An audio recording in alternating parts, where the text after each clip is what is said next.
السلام علیکم ورحمۃ اللہ وبرکاتہ۔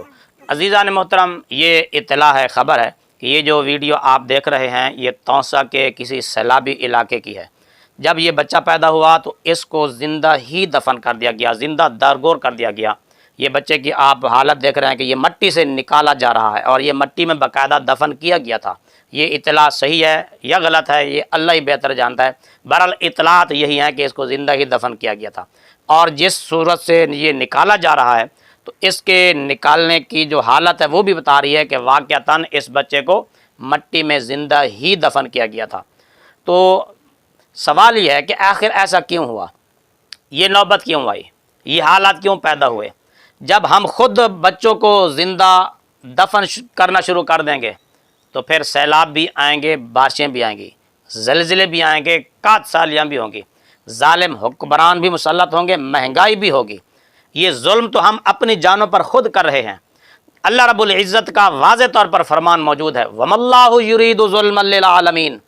اللہ جہان والوں پر ظلم کا ارادہ ہی نہیں فرماتا۔ جب اللہ ظلم کا ارادہ ہی نہیں کرتا تو پھر یہ سیلاب سے تباہیاں کیوں مچی ہیں، بارشوں سے شہروں کے شہر کیوں ڈوب گئے، کات سالی کیوں ہے، افراتفری کیوں ہے، یہ نفس نفسی کیوں ہے؟ اور مقام پر اللہ رب العزت نے فرمایا ان اللہ لا یظلم الناس شیئا ولکن الناس انفسهم یظلمون۔ اللہ لوگوں پر ذرا بھر بھی ظلم نہیں کرتا، لیکن لوگ خود اپنی جانوں پر ظلم کرتے ہیں۔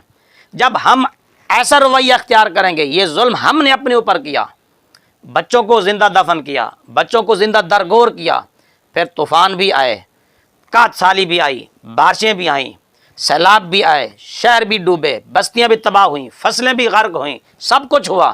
یہ ظلم ہم نے اپنے آپ کے اوپر خود کیا ہے، اور پھر رو رہے ہیں، پیٹ رہے ہیں کہ یہ ایسا کیوں ہو گیا۔ بہرحال جو بھی ہے اس بات کا نوٹس لینا چاہیے، اس بچے کو زندہ دفن کیوں کیا گیا۔